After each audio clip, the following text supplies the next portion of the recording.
Story number one.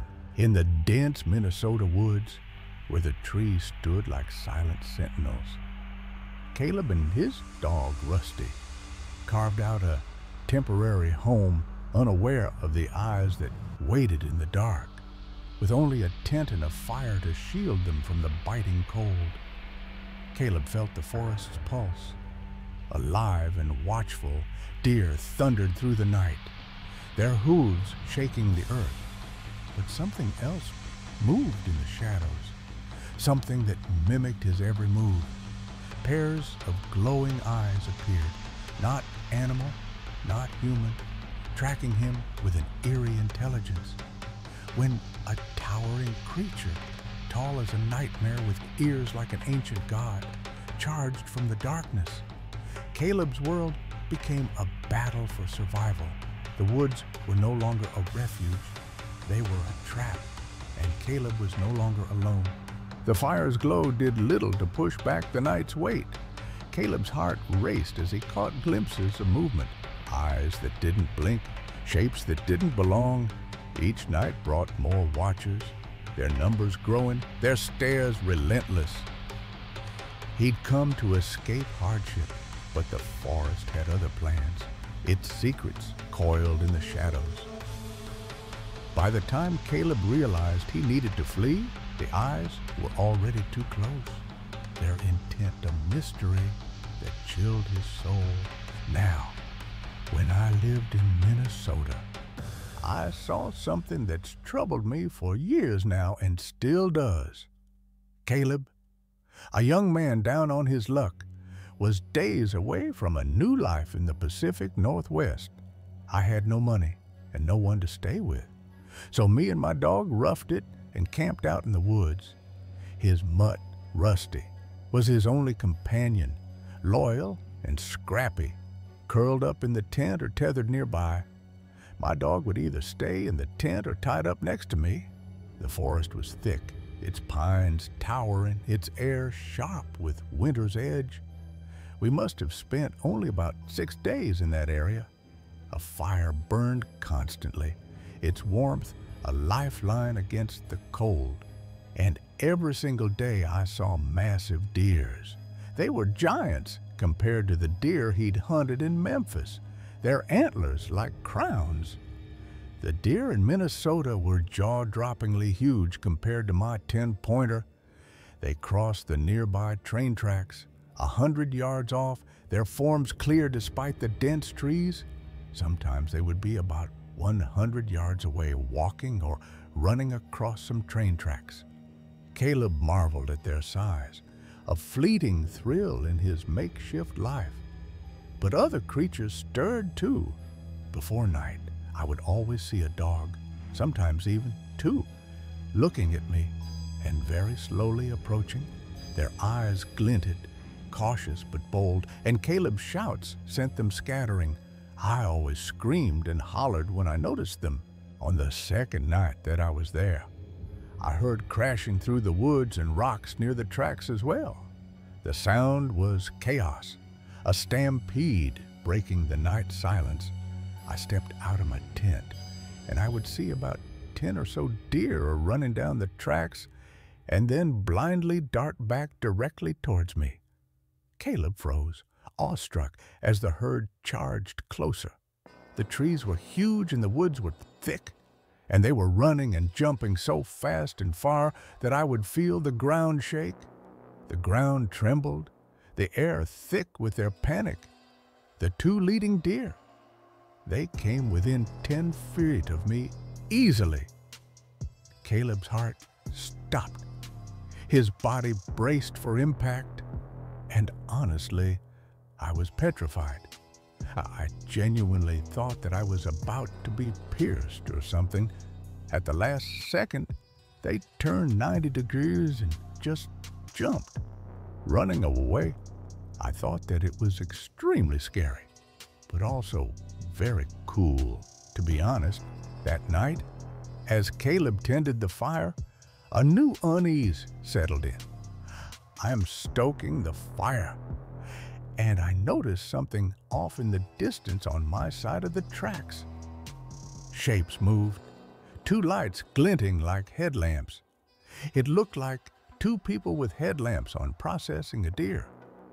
A hunter had mentioned deer skins the first day, so Caleb dismissed it. On my first day there, I did see and quickly talked to a guy passing by saying that he was looking for deer skins. But hours later, the lights persisted, unmoving. After failing to fall asleep, I stepped outside and the two headlamps were still on, same spot and making the same motions. Caleb's flashlight swept the dark, revealing not headlamps, but eyes, two pairs, glowing amber. Watching him, I shined my light, watched very intently. I would watch one headlamp and see that headlamp split into two. So I knew that what I was looking at was a pair of eyes. The eyes moved, mimicking Caleb's head tilts, crouching and rising behind logs and trees. The motions that I saw were that of them moving back and forth, peeking around different spots of the trees and log. Their gaze never wavered, a silent challenge that made Caleb's skin crawl. I moved my head side to side, and they did the same, but on different sections and heights of the tree. He retreated to the tent, leaving a small opening. When I got back into my tent, I zipped up the doors, leaving the top open about an inch or two. Through the gap, he watched the eyes, their movements growing frantic as he stared. The harder that I tried to focus, the more agitated the movement seemed, with only knives and flares. Caleb clung to Rusty, sleepless. I was getting on a plane soon, so all I had were knives and a couple of flares. Kept them close and snuggled up with my dog. Dawn came, and the eyes were gone, leaving only questions. When the sun came out, I stepped out, and when I did, nothing was there. The next night, a new terror emerged. It was around midnight when I heard crashing through the tracks again and thought that it was the herd of deer. But the sound was singular, rapid, purposeful. Following it with my flashlight, I noticed that it was only one animal, moving way faster too. It charged toward him, bursting from tall grass. It did the same thing the deer did before, and started running directly towards me. Then it stood, towering, its form unlike anything Caleb knew. The instant it came out, it takes like maximum 2 steps and stands right up and stops instantly, 7 feet tall, with long pointed ears like an ancient deity. Its amber eyes locked on him. The eyes were forward-facing, very long, pointy ears, and could go on all fours or two. I zoomed in with my flashlight, and it helped absolutely nothing. I could see amberish eye shine and a wet gloss on the nose. Caleb's instincts screamed predator. His body frozen in fight or flight, I immediately knew that there was no outrunning this thing. He bellowed, a primal scream, and I screamed as loud as I could, but also as quickly as I could. All I screamed was, "Hey!" The creature vanished into the grass, a faint rustle betraying its nearness. I heard a thud in the dead grass rustle, but not nearly enough for it to actually be gone. Before my initial scream, I saw this thing about 7 feet at the tips of the ears. The ears were 100% the same shapes as Anubis as well, if you've ever seen that. Shaken, Caleb fled to town, searching for answers. And the next morning, I walked out into town and went to Caribou Coffee for some Wi-Fi. Images of Anubis, with its jackal-like ears, matched the creature's silhouette, chilling him. First thing I did when my phone turned on, I needed to charge, was I searched up images of Anubis, and quite honestly, I started crying silently right there in the store, staring at this picture. He booked an earlier flight, cutting his stay short. I contacted my family and PNW to get a new plane ticket for an earlier arrival. But he returned to move his camp, a decision he'd regret. Getting back to camp, I started packing everything up to relocate my camping spot. He ventured deeper into the woods, denser and darker. I went about half a mile further into more of the denser part of the woods. The new sight felt wrong, the air thick with unseen eyes. That night, night 4, was terrifying, too. Coyote yips pierced the dusk like human screams. This was the first night that I'd heard yipping from a pack of coyotes. Then wolves howled, their calls tightening Caleb's chest. That's when I heard wolves howling. That definitely made me pucker up a little bit. The eyes returned, now in pairs, 2, then 6, then 8, watching from the same spot. First night at this new location, the 2 pairs of eyes come back. The second night was 6 pairs, and the next 8. Their movements mirrored his, bobbing and weaving as he moved. I even saw them vigorously bobbing up and down like a monkey would. When I unzipped my tent, Caleb shouted threats, his voice raw. I kept being loud and screaming that I was going to eat you and all this, along with other things. When he left, he abandoned what couldn't be carried, desperate to escape. I quickly packed up what I could bring, and I left everything not allowed on the flight behind in my tent. To this day, I think about those days almost every day. To be honest, I still have no idea what exactly I saw or what to make of it. Caleb kept silent, fearing disbelief, and I've spoke nothing of this story to anyone. I mean, they wouldn't believe me anyway. The forest's eyes haunted him, a reminder that some places hold secrets too wild, too ancient to name. Story number 2. The graveyard stretched endless under the fading light. Its 50,000 graves, a silent city of stone and sorrow. For Clara, it was a place of peace, a refuge where she'd wandered for years. But tonight, it felt different. The air was thick, heavy with an unseen weight, as if the graves themselves were watching her. She'd had a brutal day, the kind that left her raw, and the cemetery's quiet called to her, promising solace. But as she stepped onto the path, a shadow stirred, and she knew she wasn't alone. The dusk painted the trees and tombstones in hues of gold and gray, but the beauty felt like a mask, hiding something darker. Clara's boots crunched on the sidewalk, the only sound in a place too still, too silent. She'd walked these paths before, finding comfort in their solitude. But now the air pressed against her, whispering warnings she couldn't quite hear. Her phone pressed to her ear. She poured her frustrations to her boyfriend, his voice a distant anchor. But something moved in the corner of her eye, a flicker of black that didn't belong.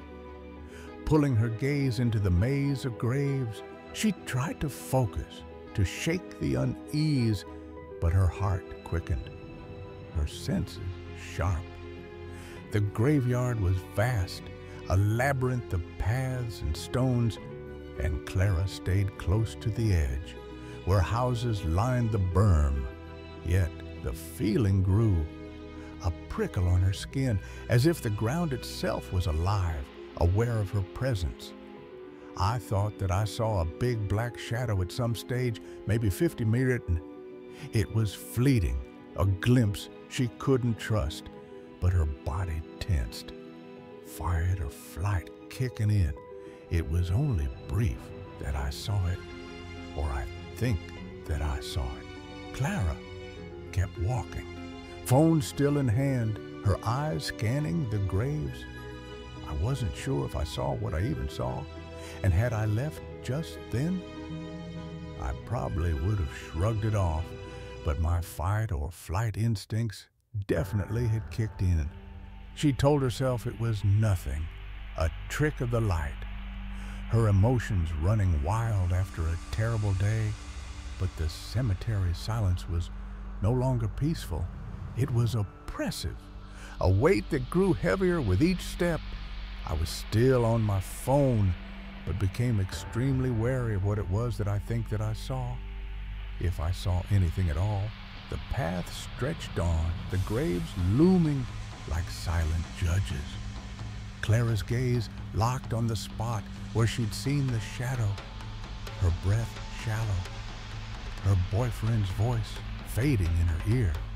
Then it appeared again, undeniable, a mass of darkness forming from the air itself. So I'm walking and looking in that direction while I'm still on the phone, my eyes peeled just in case something happened. It wasn't human, wasn't anything she knew. Just a towering black shape, taller than any man, moving through the graves. Anyway, as I'm walking and talking, but still looking in that direction that I first spotted the shadow, it appeared again. This time, Clara couldn't look away, but this time, I'm staring right at it, literally watching it manifest, as if it collected this energy or particles and formed a giant black mass, just opaque enough for me to see the gravestones it moved through, but much, much darker than the surrounding area. It drifted, shapeless, no arms or legs, a void that seemed to drink in the light. It was quite tall, much taller than the average human with no arms or legs. Just a moving black mass is the best way that I can describe it.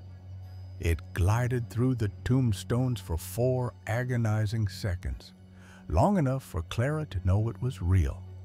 It drifted through several gravestones for about 4 seconds, which is long enough for me to question whether or not I'm seeing things and then confirming, no, I am definitely looking straight at this thing and that it is not a person.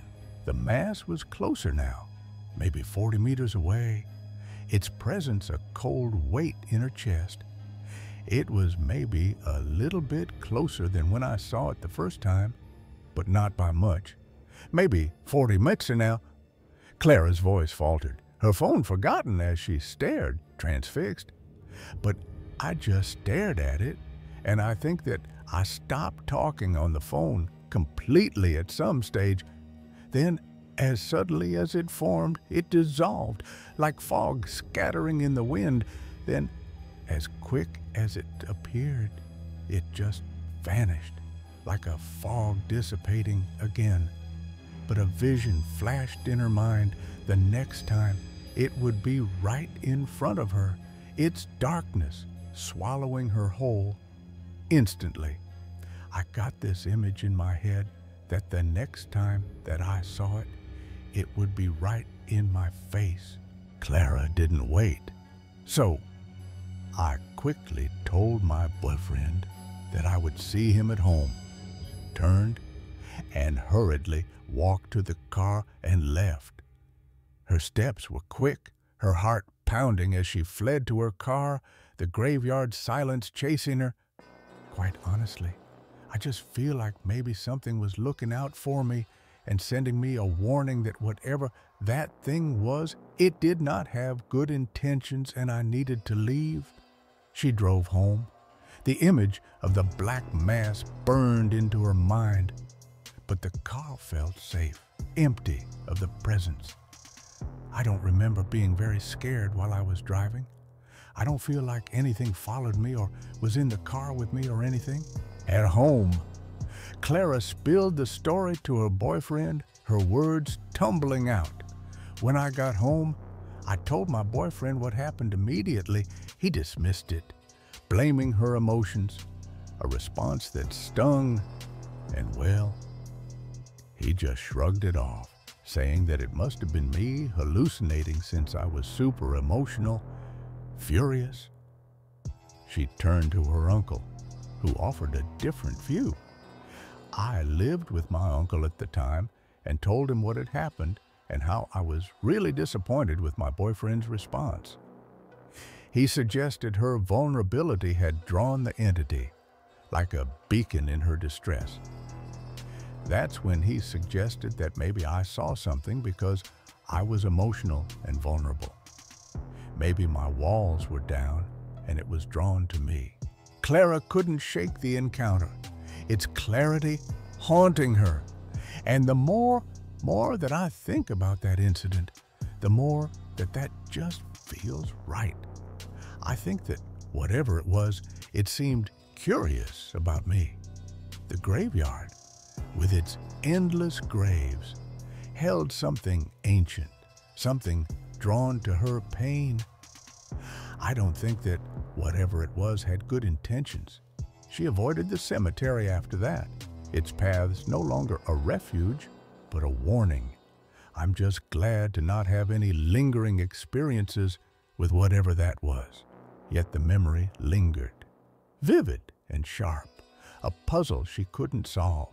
It's been so many years, and I remember it so vividly, and I'm always racking my brain wondering what the heck that thing was. Story number 3. The Berkshire woods were alive, their shadows whispering secrets older than the mountains themselves. A cry pierced the evening, not of pain, but of deceit, luring a kind heart to the edge of death. No animal waited in those bushes, just a force, ancient and cunning, hungry for chaos. The Appalachians don't care if you're north or south. They set traps for the unwary. For Sarah, that night was a warning, one she'd carry like a scar forever. Sarah lived in Berkshire County, Massachusetts, named for the Berkshire Mountain Range, a sub-range of the northern Appalachians. She'd heard tales of strange happenings in the Appalachians, but thought the northern reaches were safer, safe enough to whistle at night or leave curtains open after dark. She now believed she was wrong. She and her fiancé drove from their small suburb to a city for groceries, a 20 to 30-minute drive through wooded hills. It was evening, still bright, but dense green foliage blocked visibility. They drove up a hill road with sparse houses, flanked by thick bushes and trees, windows down in the warm air. At the hill's crest, they heard a strange noise, both raised in wooded areas. They knew deer sounds, but this sounded like a wounded deer, a distressed, wobbling honk, like a war horn losing strength. The sound cut through Sarah, sharp and desperate, pulling at her heart. People shined on these roads, often hitting deer without reporting it. No skid marks, blood, or body were visible. Something felt off, but Sarah couldn't ignore it. Sarah asked her fiancé to pull into a driveway to check the roadside foliage. Deer often hid themselves or their young, an animal lover. She panicked about an injured baby deer, already planning a vet visit. She'd never handled deer, so she made soft cooing sounds, like calling a cat, silly as it felt. She searched the less dense bushes near houses, finding nothing. She crossed to the thicker wooded side, her poor eyesight making it tough. Her fiancé spoke with the driveway's homeowner, who checked if they'd crashed or had a flat tire. A rustle came from bushes near the road's edge, an odd spot for a deer, suggesting it was badly hurt. Sarah moved downhill to the sound, standing at a blind corner. Her pulse quickened. The rustle felt too close, too deliberate. She bent to part the branches, hoping the animal wouldn't bolt or attack. She was fixated, unable to leave a hurt creature behind. Clearing the bush, she saw only leaf litter and dirt, no shapes, no movement. Yet she felt compelled to stay, staring as if the deer would appear. The air grew heavy, the woods too quiet, urging her to linger. A speeding minivan roared around the corner. No sidewalks or guardrails to protect her. She heard it just in time, throwing herself into the leaves, hitting a tree to steady herself. She'd been inches from being crushed. The van didn't stop, ignoring her near death. Her fiancé called her back. The deer's cry, unheard since they stopped, was too risky to pursue. She checked the road 1,000 times, panicked, and returned to the driveway. They got in the car, listened briefly, then left. Her fiancé sensed something beyond the van had spooked her, but she stayed silent. Still in the woods with the return trip ahead, the pull to that spot was unnatural, hypnotic, locking her in place. She was certain no deer was there. Feeling something lured her, ignoring Appalachian warnings. She nearly died for it. The mountains had played a trick, and she'd almost paid the price. Sarah's heart raced as they drove on, the grocery run forgotten. What was that sound? Not a deer, but something mimicking one, drawing her to danger.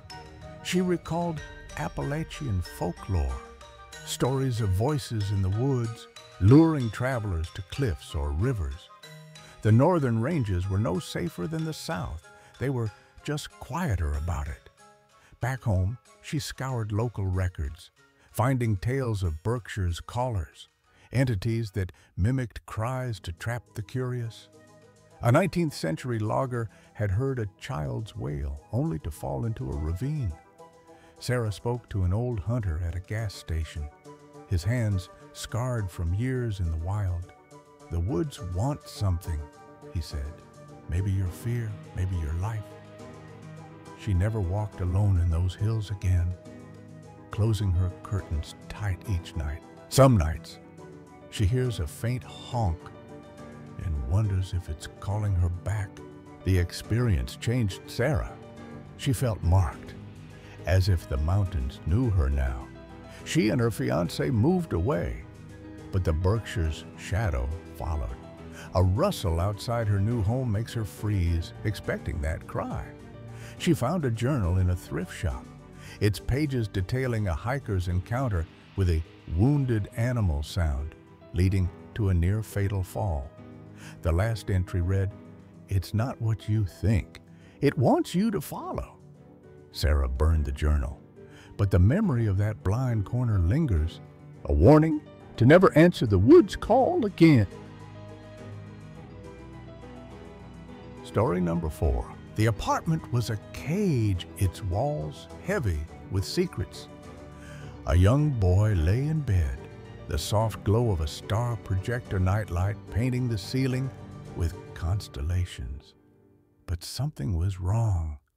The air grew thick, the shadows too sharp, as if the room itself was watching him. A flicker, then darkness, sudden and complete, swallowed the stars for a heartbeat. When the light returned, a shape lingered, a hand, not human, retreating from the projector. This was no trick of the man. Something was in the room with him. The stars flickered again, and a shadow moved across the ceiling, swift and silent. It wasn't a reflection, not a glitch. It was deliberate, alive. The boy's breath caught, his small frame rigid under the blanket.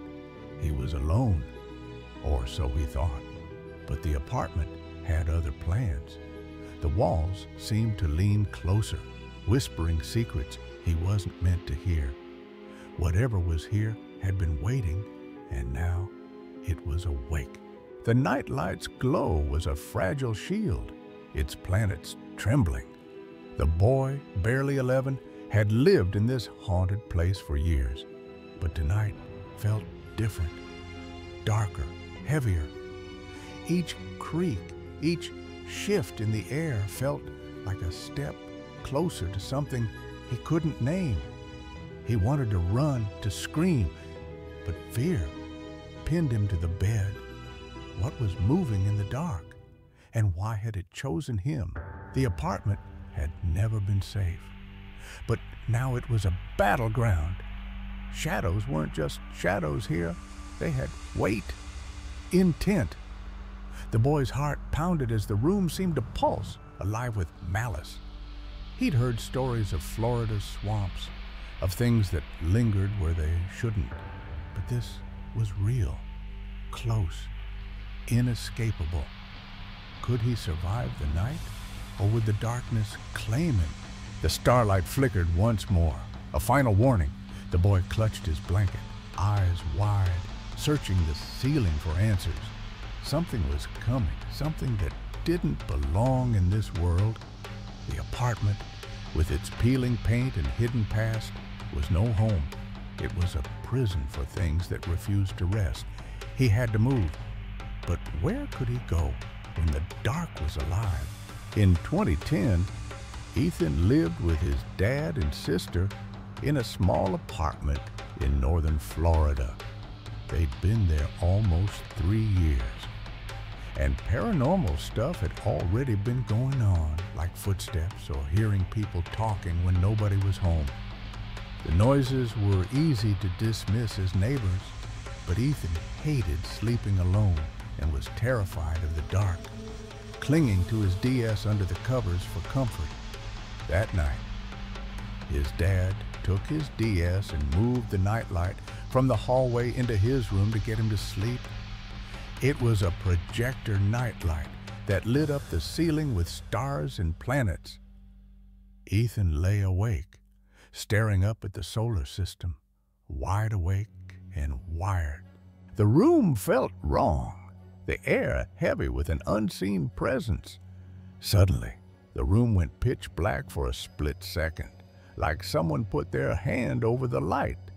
Then, Ethan saw the shadow of a man's hand slowly pull away from the projector, fingers curling back into a fist before retreating. The stars returned, but Ethan froze, questioning his own eyes. A minute or two later, a black shadow mass darted across the ceiling, blocking the light again for a split second. Panic seized him. He threw the blanket over his head, pressed against the headboard, and tried not to move. Minutes passed, the silence oppressive. Then 2 forceful strikes hit the right wall next to his head, shaking the wall and headboard. Ethan didn't think.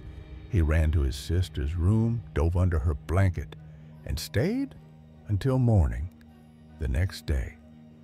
He saw a large painting above his headboard was halfway off the wall, as if something had hit hard enough to nearly tear the nails out. The apartment's history was murky, its walls hiding stories no one dared uncover. Ethan's fear wasn't childish. It was instinct, honed by years of unexplained disturbances. The event marked him. He slept with his sister for 2 weeks and kept a lamp on into adulthood. The apartment's activity worsened in his teens. Each incident darker than the last. It was one of many paranormal things that happened growing up in Florida, sticking with him the most. Ethan believed the swamps held something ancient, their influence seeping into places like his home. The landlord's cheap paint couldn't hide it. The apartment was cursed, a vessel for things that lingered beyond death. Years later, Ethan, now 24, carried the memory like a scar. The shadow wasn't just a moment, it was a warning, etched into his soul. Florida's humid air, its hidden marshes, seemed to cradle things that defied reason. The apartment had been a prison, not just for him, but for something else, something that moved through walls and waited in the dark. He'd left, but the starlight's flicker still haunted his dreams, a reminder that some places never let you go. The shadow in the starlight had seen him, and he feared it still watched, waiting for another night to strike. Story number 5. The road stretched endless before him, a ribbon of asphalt swallowed by the night. Daniel, a young man broken by a bitter divorce, gripped the steering wheel, his knuckles white. I was in the middle of a very nasty divorce from my first wife. His world had collapsed, his marriage, his job, his sanity. Suffice it to say that I had a breakdown of epic proportions. The dashboard lights cast a sickly glow on his face, reflecting eyes hollowed by weeks of despair. For weeks, I couldn't function. I couldn't eat, couldn't sleep, and when I did sleep, I was plagued with nightmares. He drove without purpose, fleeing a life that felt over at 22. And so, early one day, I grabbed a few things and I just began to drive. The miles blurred, each one heavier than the last. I had little money and was in a very dark place mentally. Daniel's thoughts were a storm of pain, each memory a knife. As I drove, I was in a cloud. I could only see darkness, pain, and despair in my future. The highway was his escape, but it led nowhere. A path to an abyss he couldn't name. I could imagine no happiness, no joy, and no future. He'd abandoned the faith of his childhood, the church hymns, now distant echoes. Although I had been raised Christian and grew up in a church, I was very far away from God and was living a very non-Christian life. The road was his confession, his punishment, his end. Oklahoma's plains unfolded, vast and unforgiving. I drove north from Texas, and eventually I found myself in Oklahoma City. Daniel turned east, toward the Tennessee home he hadn't seen in years, chasing a ghost of comfort. There, I turned eastward, towards my childhood home of Tennessee.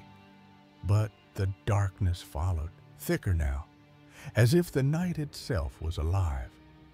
As I drove, my despair clouded my perception, and I became more and more depressed. He felt it, a weight, not just in his heart, but in the air, pressing down, urging him to give up. I really felt like I was driving myself straight into the gates of the abyss. A gas station flickered into view, a lone beacon in the dark, somewhere in eastern Oklahoma. I pulled in for fuel, though in a restroom break. Daniel stepped out, the air cool and sharp, the station's lights buzzing faintly. As I resumed my journey, I noticed a man standing at the side of the interstate on a ramp looking for a ride. He stood out, a figure from another time, his silhouette sharp against the dim horizon. He was dressed rather peculiar old West-style rain slicker and ivy cap. His ivy cap tilted low, his rain slicker gleaming wet despite the dry night, like something pulled from a forgotten film. One reason that I noticed him was because in my mind his appearance bore a striking resemblance to the gyro captain from The Road Warrior with Mel Gibson that had come out a few years earlier. Daniel didn't stop, but the man's image lingered. I didn't stop, but I continued on my journey and thought nothing more of it. He drove on. The road a blur, but something gnawed at him, an unease, a pull he couldn't explain. Soon, I was forced to stop again as I suddenly needed to use the restroom very badly, which was unusual for me, as I could and still do often drive for hundreds of miles without stopping. At the next station, he parked, his body tense, his mind frayed. In any case, I completed my bathroom break and turned back towards the Interstate 40. As he approached the ramp, his breath caught. As I turned onto the ramp, my eyes were drawn to another hitchhiker looking for a ride. Only it was not another hitchhiker. It was the very same person that I had seen a short time earlier at my previous stop. Daniel's hands froze on the wheel. I'm quite sure that I did a double take on seeing him because I was so shocked by it. How could he be here, miles away, in the same spot, unchanged? For reasons that I didn't understand at the time, but have become clearer later in my life. I pulled over and I offered him a ride. The man climbed in, his movements slow, deliberate, his eyes hidden under the cap's brim. He got in the car and thanked me for the lift. The air shifted, heavy, with something unspoken, as if the car itself had become a confessional. Daniel drove, his heart pounding, unsure why he'd stopped. The stranger spoke, his voice low, steady, cutting through the hum of the engine. In short time, he began to make what I first assumed was small talk. But it wasn't small talk, it was a mirror reflecting Daniel's pain. It was far from small talk, though it was as though he could read my mind. He spoke of loss, of broken dreams, of the weight of mistakes. He talked about life's heartaches and troubles, and it soon became clear that he appeared to know more about me and my troubles than he should. Daniel's breath hitched. How did this man know? He turned the subject to God and his many blessings. His words were a lifeline, pulling Daniel from the abyss, each one precise, as if chosen for him alone. The stranger's voice wove through the darkness, calm but piercing. And now, nearly 40 years later, I don't remember exactly what he said, but he seemed to have just the right words that I needed to hear at the time. It wasn't just talk, it was a reckoning, a balm for a soul torn apart. It was, for a lack of a better word, miraculous. The way that he seemed to be able to speak to my soul and lift the burdens that I felt that were crushing my very spirit. Daniel felt lighter, the weight of despair lifting, replaced by a warmth he hadn't known in months. The road seemed brighter, the night less oppressive, as if the stranger had shifted the world itself. He rode with me for the rest of the afternoon. As they drove, the stranger's presence grew stranger, less human. His hands, gloved and stiff, never moved, and his face remained shadowed, unreadable. Daniel glanced at him, catching glimpses of an old scar beneath the cap, a mark that seemed to pulse in the dim light. The car felt smaller, the air thicker, as if the stranger carried something vast, something ancient. They stopped at another station, and the man stepped out, thanking Daniel again before vanishing into the night. Daniel blinked, and the ramp was empty. No trace of the man, no footsteps in the dust. He drove on, shaken, the stranger's words echoing in his mind. Back home, Daniel couldn't shake the encounter. He began to see the man in dreams, standing at the edge of roads, his cap low, his voice whispering truths Daniel wasn't ready to hear. He researched the highway, finding stories of a figure in a slicker, seen by travelers in moments of despair, always appearing where hope seemed lost. An old trucker's tale spoke of a wanderer who guided the broken, but only if they listened. Daniel returned to church, seeking the faith he'd abandoned, but the stranger's words lingered, more real than any sermon.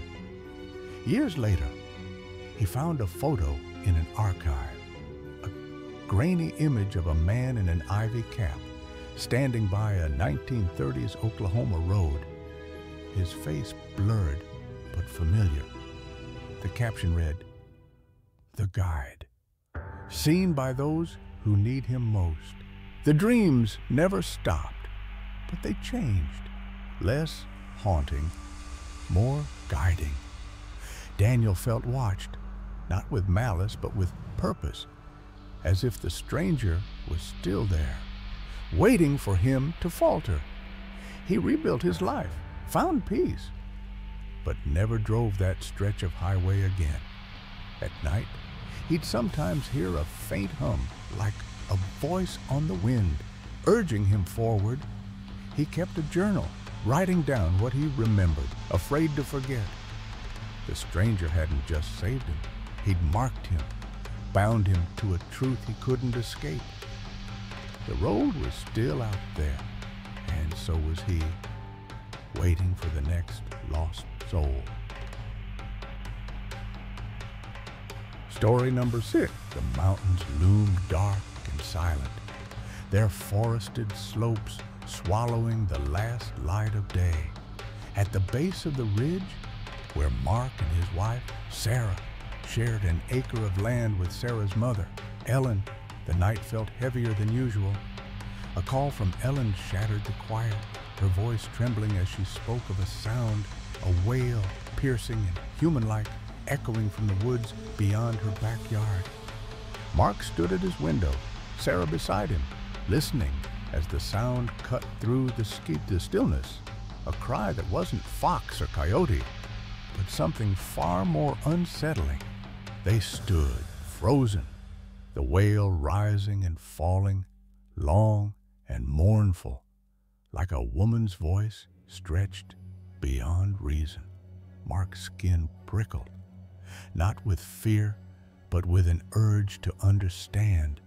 He'd hunted these woods, knew the calls of every creature, but this was different, too loud, too deliberate, too alive. Sarah clutched his arm, her eyes red, as the sound seemed to pull at them, beckoning them toward the tree line. Ellen's voice crackled through the phone again, urgent, describing a small gray cat she'd seen near the creek, watching her as if it wanted her to follow. Mark grabbed his gear, a pistol, a shotgun, a chest-mounted floodlight, and a hand torch. He wasn't one for ghost stories, but the wail had stirred something in him, a need to confront whatever was out there. Ellen met them in the backyard, her face pale, her 2 German shepherds oddly silent, refusing to leave their spots on the grass. The dogs, usually quick to bark at any rustle, stared toward the woods with an eerie stillness, their eyes reflecting the porch light. Mark told Sarah and Ellen to drive along the road, positioning the car's headlights to pierce the forest's edge. He'd approach from the right, crossing the small bridge over the creek that separated the yard from the woods. The night was thick, the air heavy with the scent of pine and earth. As he stepped into the forest, his boots crunching on leaves, he felt the weight of the darkness, a presence that seemed to watch, to wait. His torch beam cut through the gloom, searching for answers. Just beyond the tree line, a glint caught his eye, something reflective near the fence that marked their property's boundary. He aimed his torch, expecting a piece of debris, but the light settled on a small scroll shape, furry and aveugled, crouched by the fence. A raccoon, he thought, his mind grasping for logic, but then his beam shifted, landing on a pair of eyes, glowing and unblinking. 10 feet away, the creature was no raccoon. It was larger.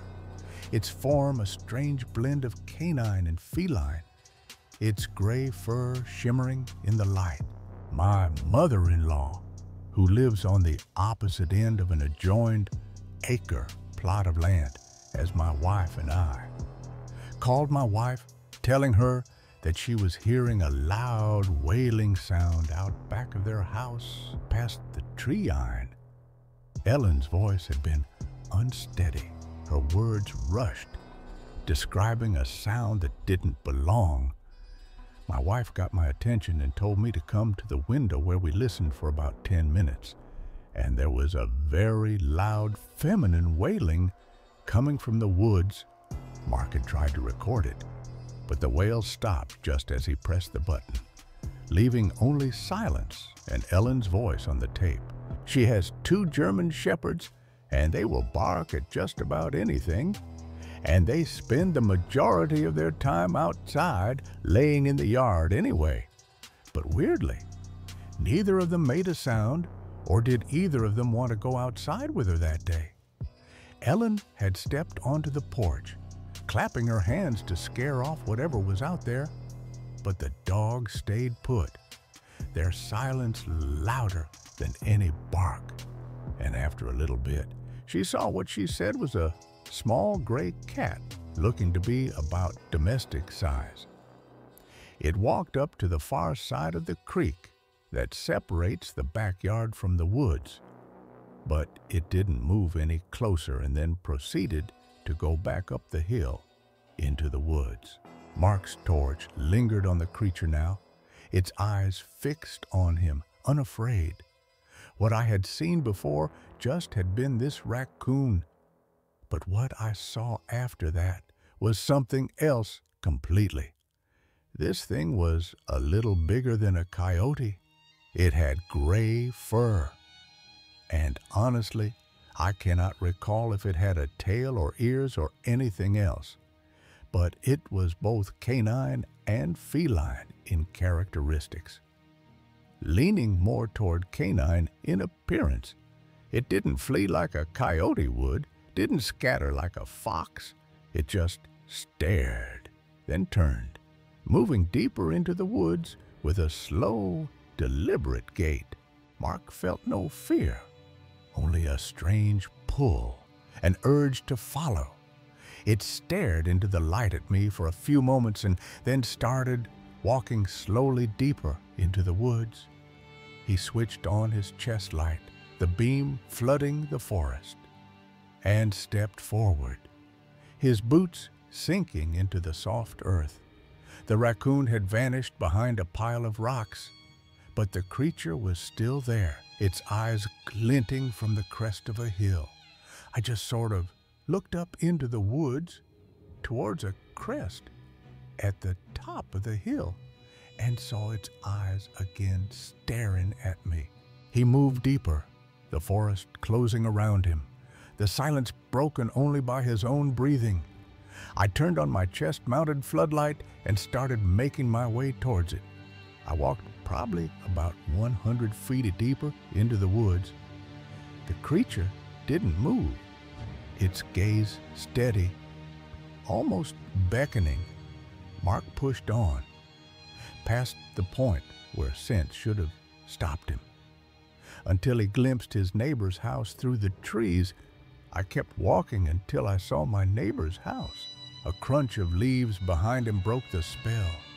Sarah and Ellen, their flashlights bobbing as they approached. I hear a crunching far off behind me.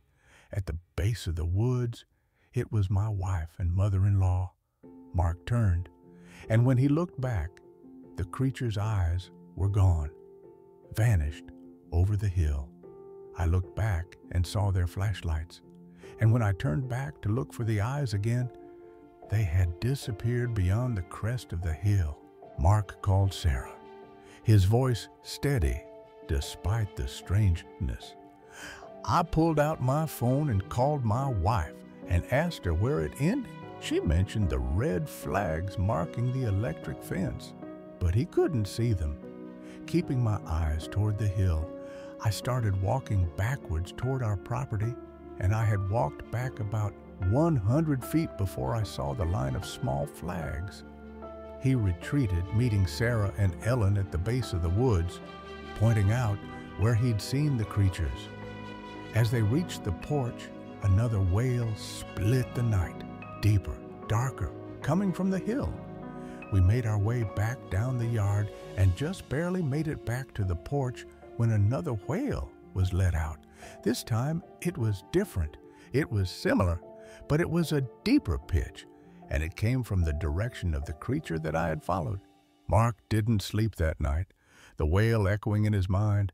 The creature's eyes burned into his memory.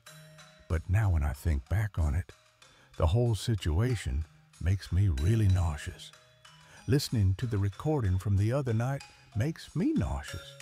Too, he'd felt no fear in the woods, only curiosity. But now the weight of it settled in, a sickness that lingered.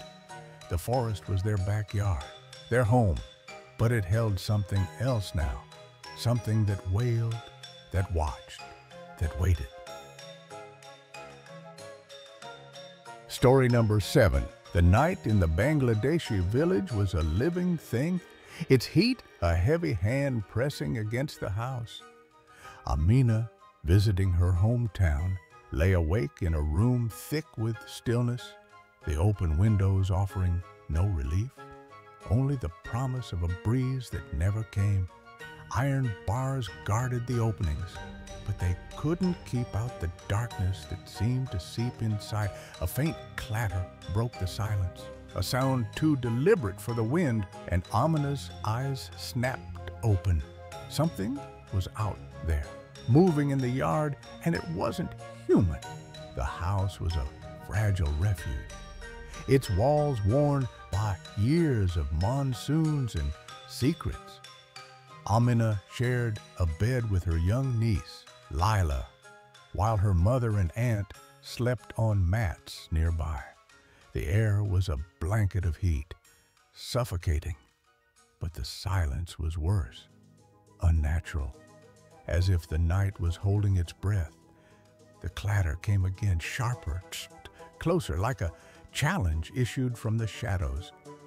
Amina's heart raced, her senses straining to map the unseen. Knowing the long driveway made approach impossible without sound. Then a laugh, sort feminine and chilling, slipped through the open window, curling into the room like smoke. It wasn't the laughter of joy, but of something older, something that knew it was being heard. Amina froze, her breath shallow as the sound grew closer, defying the distance of the winding path outside. The house seemed to lean in, its timbers creaking as if in response, and the air grew colder, heavier, as if the laugh had brought something with it, something waiting just beyond the bars. The laughter stopped, and the silence that followed was a trap, tightening around Amina's chest. Then a scream, sharp, raw, and impossibly near, tore through the night, as if the screamer stood at the threshold. Amina's blood turned to ice, her body rigid beside Lila, who slept unaware.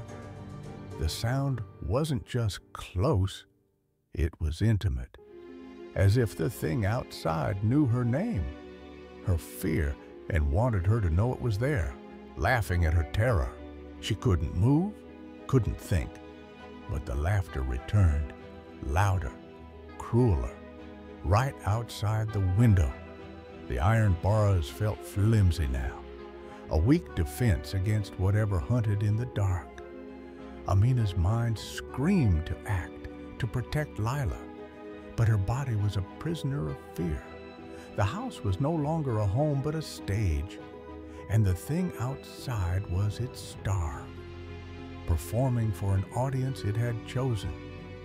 Amina knew she had to move, to wake the others, before the laughter became something worse. The village nights were unforgiving, the heat a constant weight, The nights in Bangladesh are heavy with heat, thick and suffocating. To cope, the family left the windows open, trusting the iron barriers. To survive the stifling air, we leave the doors and the windows open, praying for even the faintest breeze. Iron barriers protect the openings. So even with everything wide open, no one can just like slip inside or anything. Amina, a light sleeper, was vigilant. I've always been a light sleeper.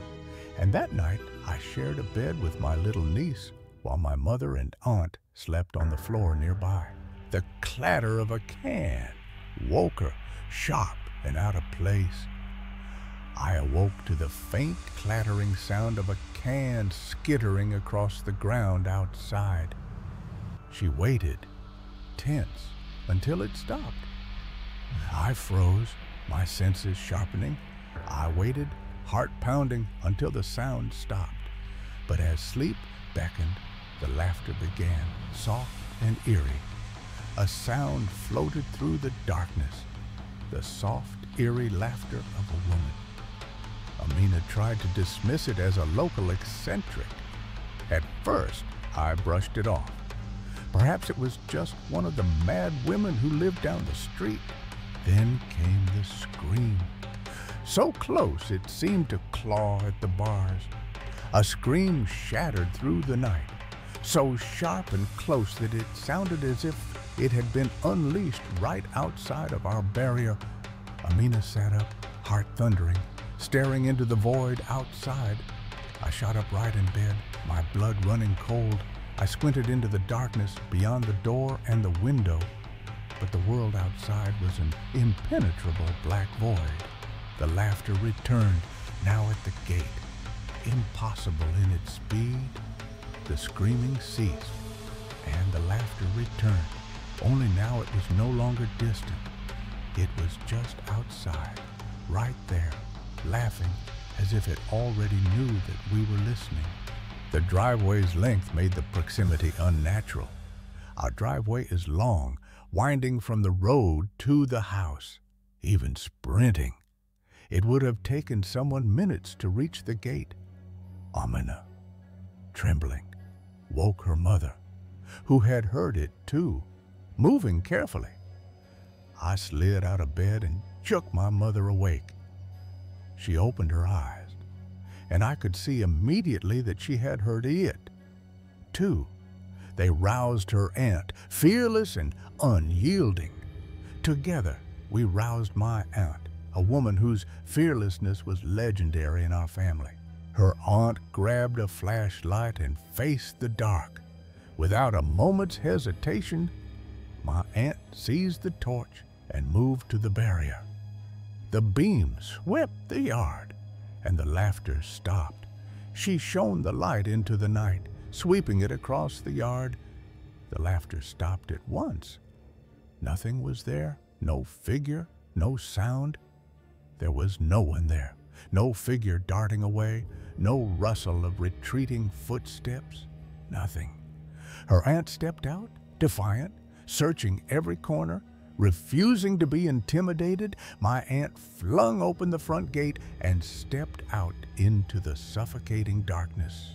They watched, breathless, as she challenged the night.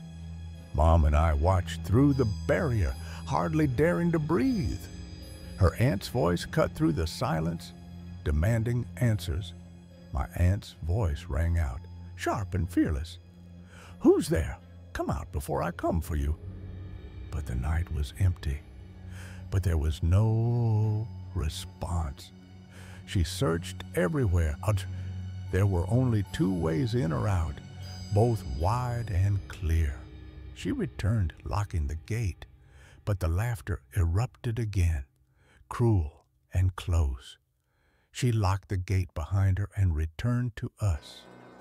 And just as she reached the door, the laughter exploded again, louder, cruel, and right outside once again.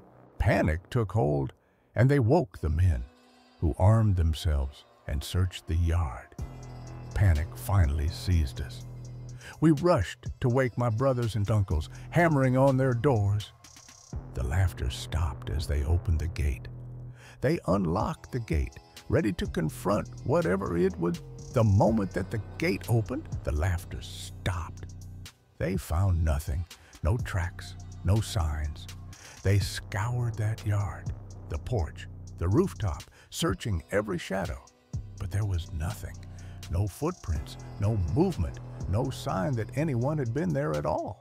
Morning brought silence, but no peace. The next morning, no one spoke of it. In fact, they acted as if nothing had happened. Amina's cousins whispered of the Ferretini, a spirit in white, haunting the night with laughter and screams. I spoke in hushed voices with my cousins, desperate for answers, and they told me about the Ferretini, a spirit feared across Bangladesh, a ghostly woman dressed in white, her hair black and tangled, who wanders through the night, laughing and shrieking. Amina knew it wasn't human. Whether it was truly her that night, I do not know.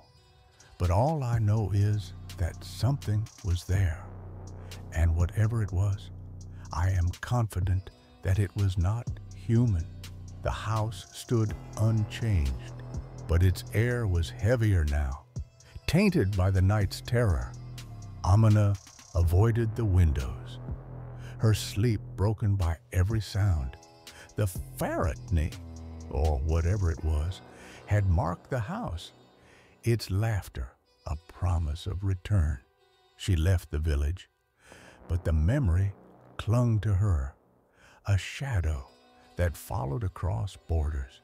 Each night, she checked her locks, fearing the laugh that might find her again, knowing the spirit waited to patiently for her return to Bangladesh. Story number 8.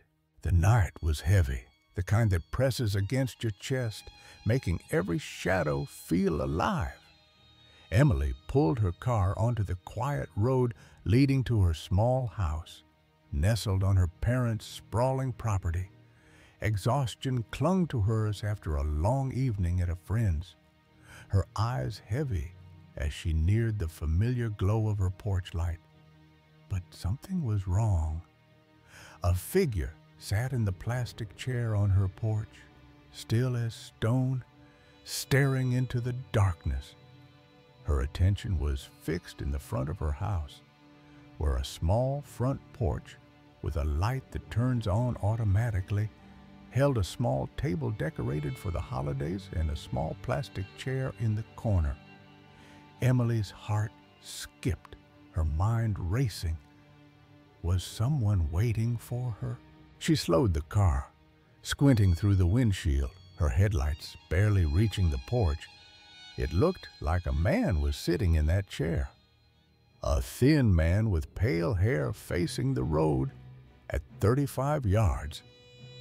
The figure seemed familiar, like her father, whose dementia sometimes led him to wander. But as she drew closer, the figure's hair darkened, his frame younger, stranger. She thought it was her dad, but as she got closer, it looked like the man was younger and had darker hair. A chill ran through her, her hands tightening on the steering wheel as she prepared to confront an intruder. Emily turned into her driveway, her headlights sweeping across the porch. The car lights washed over the porch, and suddenly, the chair was empty. The sight stole her breath. The chair was bare. The porch deserted, as if no one had ever been there. She sat frozen in her car, her pulse hammering, trying to make sense of it. Was it exhaustion, her mind conjuring shapes in the dark? She sat there for a moment to try and understand what had happened, wanting to believe pareidolia and exhaustion created what she saw. But the image of that man, so vivid, so real, refused to fade, lingering like a ghost in her mind. Shaken, Emily grabbed her bag and hurried inside, her foot catching on a wooden post, pain shooting through her toe. She locked the door behind her, her breath uneven, telling herself it was nothing. The next day, she confided in her mother, who lived nearby and could see Emily's porch from her own home. Her mother admitted she had seen shadowy figures standing on the porch and thought a man was sitting there a few weeks before. Emily's stomach dropped. Her mother's words mirrored her own experience too closely.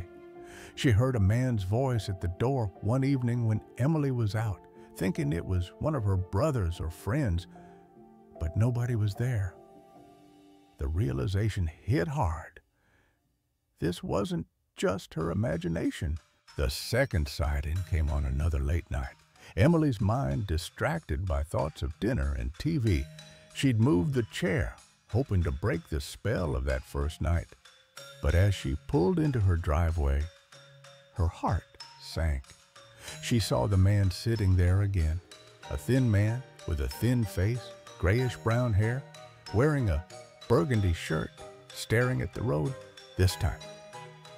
She turned off her headlights, watching him in the dim porch light, his presence undeniable.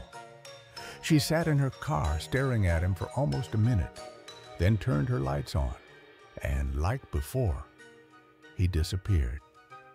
She watched him fade, his form dissolving into the air, leaving only the empty chair against the off-white paneling.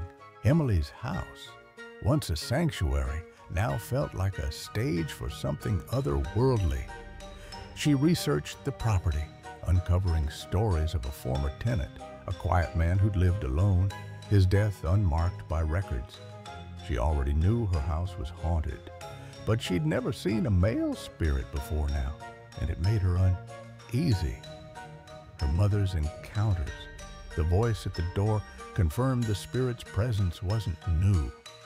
Emily installed motion sensors, but they triggered at odd hours, capturing nothing but static. She began avoiding the porch at night, her eyes darting to the chair each time she came home. The spirit hadn't harmed her, only watched, but its silent vigil felt like a warning. Emily wondered if it was tied to the land, to her family, or to something she'd never understand. Its gaze a constant reminder that she wasn't alone. Story number 9. The night was still, the kind of still that made every sound feel like a trespasser. Ethan, barely out of high school, crouched in the driveway of his mother's house, a cigarette glowing faintly in his hand. The street was dark, the neighbors' homes silent, but across the road, the old couple's backyard loomed, a tangle of trees and shadows that seemed to swallow the moonlight. Ethan exhaled, his breath fogging in the chill, unaware that something was listening.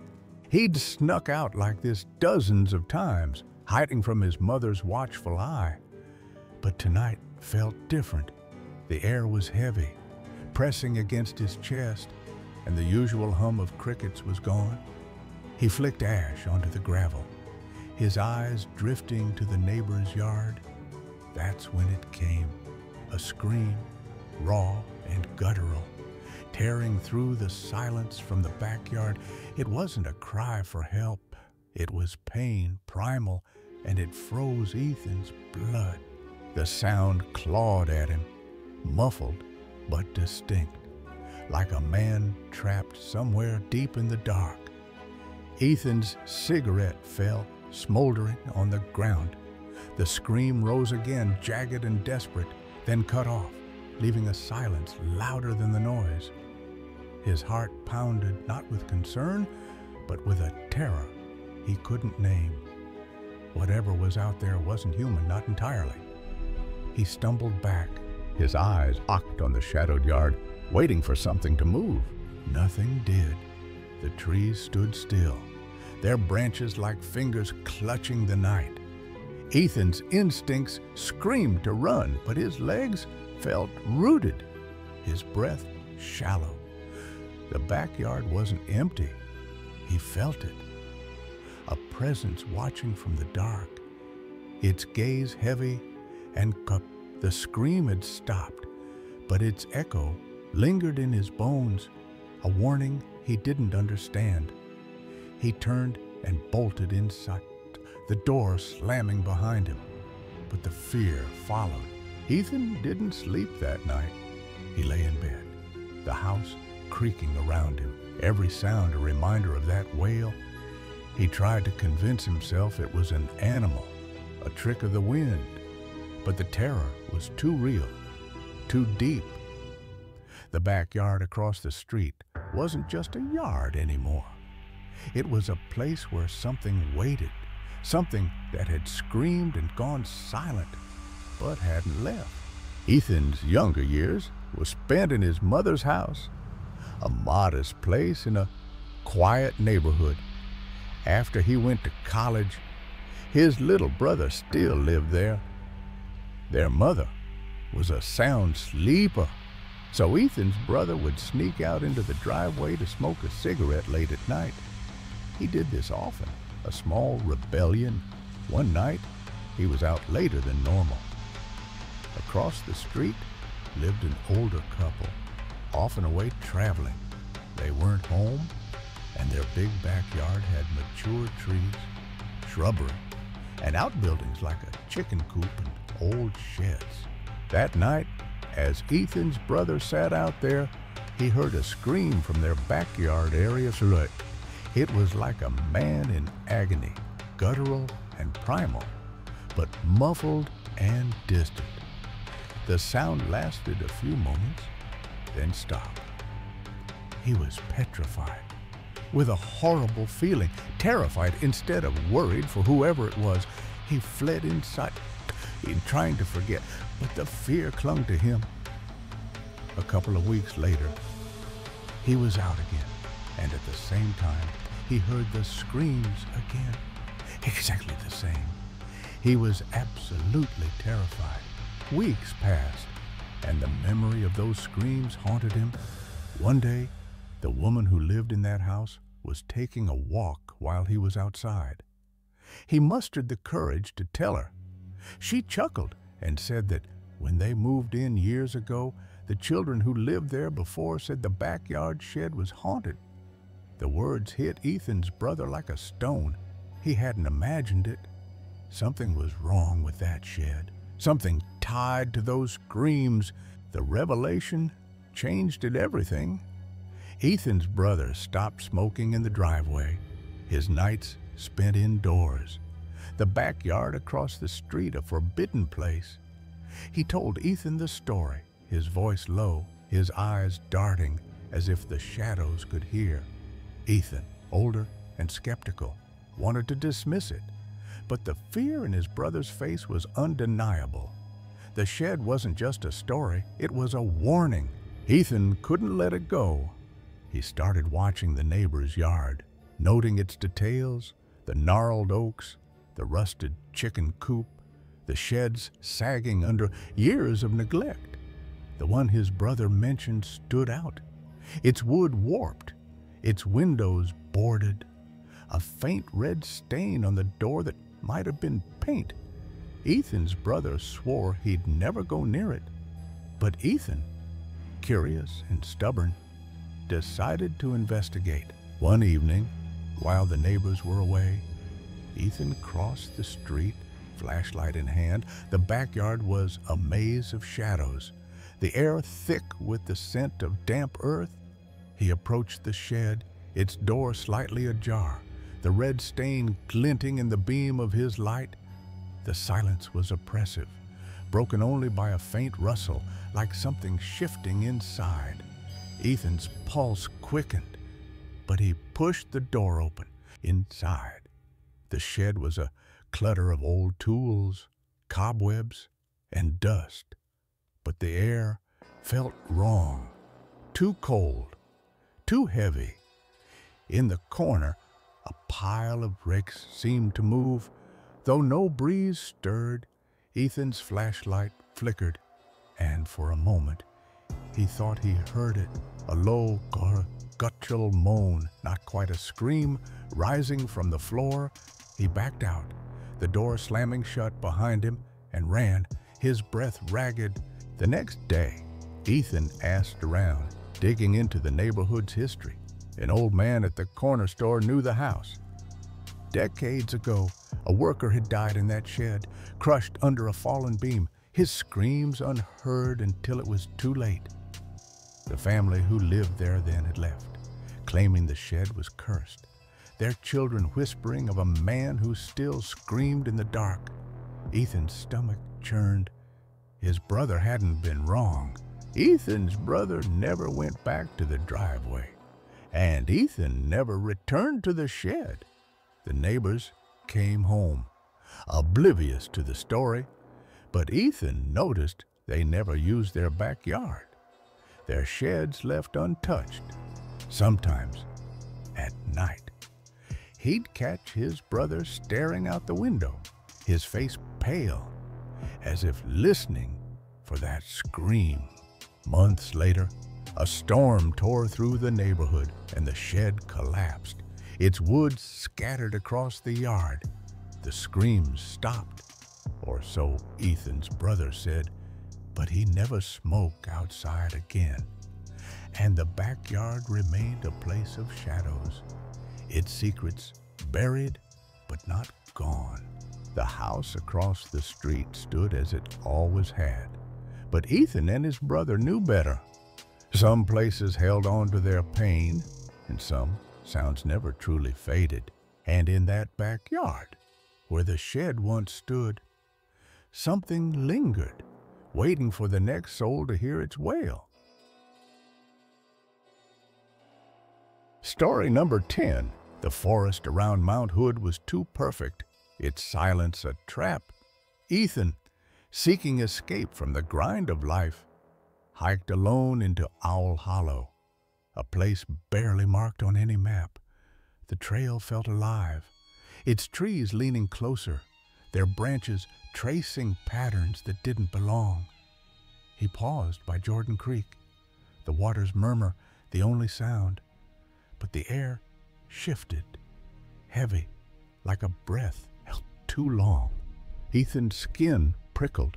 Something was wrong. His compass spun wildly, pointing nowhere, as if the forest itself was rewriting the path.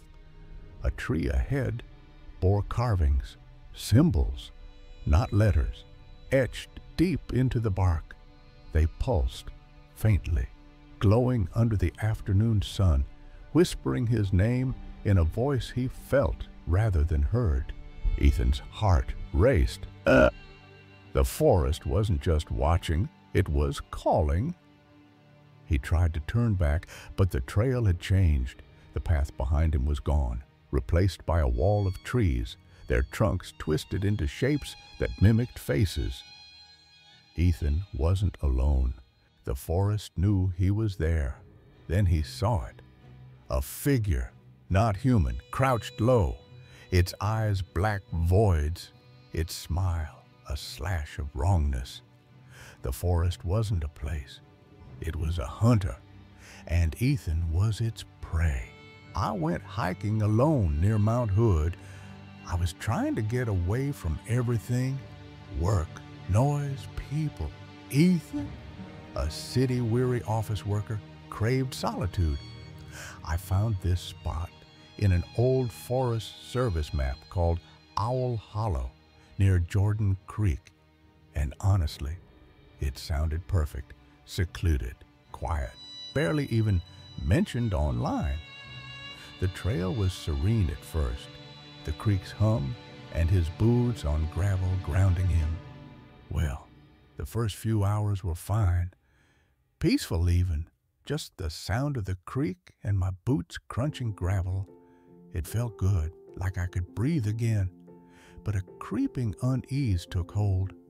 But sometime in the afternoon, that feeling started creeping in. You know the one, right? Like somebody's watching you, He dismissed it as nerves. At first, I tried to shake it off, told myself I was being stupid. Big woods alone. So, of course, you're going to feel a bit jumpy.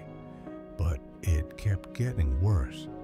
Then he saw eyes in the brush, low, unblinking, not animal. I looked off of the trail and into the trees, and there were a pair of eyes staring at me through the brush, not blinking, just watching me. It wasn't a deer. I know what deer look like. This was different. Lower to the ground, wrong shape, no sound at all. He hiked faster, spooked. I kept hiking, probably faster than I should have, but I was a bit spooked. Around a bend, two figures stood on the trail, a man and a woman. Their clothes outdated, faded, like relics from another time. About an hour later, I came around a bend and there they were, a man and a woman standing in the middle of the trail. They felt wrong, their presence unnatural. Now, I don't know how to explain it. Everything about them just felt off immediately, though their clothes were weird, like they'd walked out of an old photograph. Faded colors, stiff fabric, almost dusty looking. Ethan tried to speak, but his voice failed. I tried to say hello, maybe ask if they needed help, but my voice just kind of died. They stared, then smiled, their mouths stretching impossibly wide, teeth sharp and stained, eyes turning black. They didn't say anything either, just stared at me. And when they passed me, they both turned their heads at the same time and smiled. I cannot even describe it right, but it just wasn't human. Their mouths stretched way too wide, and their teeth were wrong, a bit sharp almost and dirty. And their eyes, they just turned black. Not like dark irises black, but like bottomless pit black. Ethan nearly collapsed, but they walked on, vanishing into the trees. I almost threw up then and there, and I almost ran, but they just kept walking like nothing had even happened, disappearing into the woods behind me. He pressed on, regretting it. I should have left right then. I know. I should have turned around, sprinted back to my truck, never looked back, but I didn't. I kept going like an idiot at camp. His hand shook as he set up his tent. By the time that I set up camp that night, my hands were shaking so bad that I could barely get the tent up. The forest grew silent. No birds, no insects, just his heartbeat and the creek. As the sun went down, the woods around me got wrong. Too quiet, no birds, no bugs, nothing but the creek and the sound of my own heart pounding in my ears. Then he saw them, figures, maybe 6 or 18, crouched in the trees, their black eyes and twisted smiles fixed on him. Then that was when I started seeing them. First one, then two, and then more. 10 or perhaps 18 of them maybe, crouched in the trees, peeking from behind rocks, half buried in the tall grass, all with the same twisted smiles, all with those black, dark eyes. Gripping his pistol, Ethan fired into the air, but they didn't move. I sat there by the fire, clutching my pistol, feeling like I was going to pass out from the terror. I stood up and I fired 2 shots straight into the air. They didn't even flinch. Though he ran, leaving everything, certain his life depended on it. That was when I ran. I grabbed my pack and ran like my life depended on it, because honestly, I think that it did. At home, he sat shaking, unable to tell anyone. I just remember slamming the door behind me and sitting there in the dark for hours, shaking, gun still in my hand. I haven't told anyone up until now because I know that people think that I'm crazy. He warned against Owl Hollow, And I'm telling you that if you ever find yourself out near Owl Hollow, just turn around. Get out while you still can, because some places are probably just better off forgotten.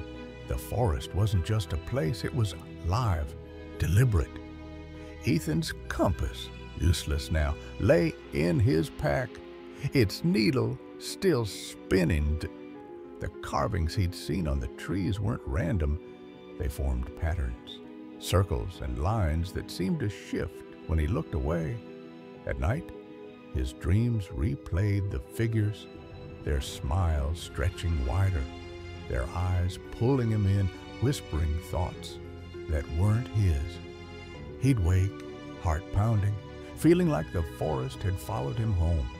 The trail to Owl Hollow wasn't on modern maps, but old records mentioned a settlement there, abandoned in the 1800s after a fire. Locals spoke of hikers vanishing, their gear found scattered, marked with the same symbols Ethan saw. The figures weren't ghosts. They were something older, tied to the land, guarding it or claiming it. Ethan stopped hiking. His truck sat unused, his gear untouched. The forest's silence clung to him. And sometimes, at night, he'd hear a faint rustle outside, like branches moving without wind. He burned the Forest Service map, but the carvings stayed in his mind, etched as if by the same force that watched him. Owl Hollow wasn't a destination, it was a boundary, and Ethan had crossed it. The Watchers hadn't followed him, but they hadn't let him go either. Their smiles lingered, a warning that some places don't forget those who trespass. Story number 11. The forest loomed like a forgotten kingdom, its ancient trees reaching into the gray English sky. Rowan, a 9-year-old hiker, trudged along a narrow path, her boots crunching on fallen leaves, her ankle throbbing from a recent twist. She'd trained for months, seeking solitude in the wild. But today, the familiar trails felt stale, their sameness a cage. Desperate to shorten her journey, she'd chosen a forbidden route, a private path cutting through the heart of an old wood. The air was thick, heavy with the scent of moss and something older, something that didn't welcome her. The path began innocently, a gentle trail beside a stream, its waterfall a soft murmur against the silence. But as Rowan ventured deeper, the forest changed, its trees growing monstrous, their trunks wide as cottages, their branches weaving a canopy that choked the light. She felt watched, not by eyes, but by the wood itself, its silence a living thing that pressed against her skin. Her map, useless now, lay crumpled in her pack, and her phone had no signal, leaving her alone with the tree. The deeper she went, the stranger the wood became. Bluebell flowers blanketed the ground, their vibrant hue unnatural in the dim light, stretching as far as her eyes could see.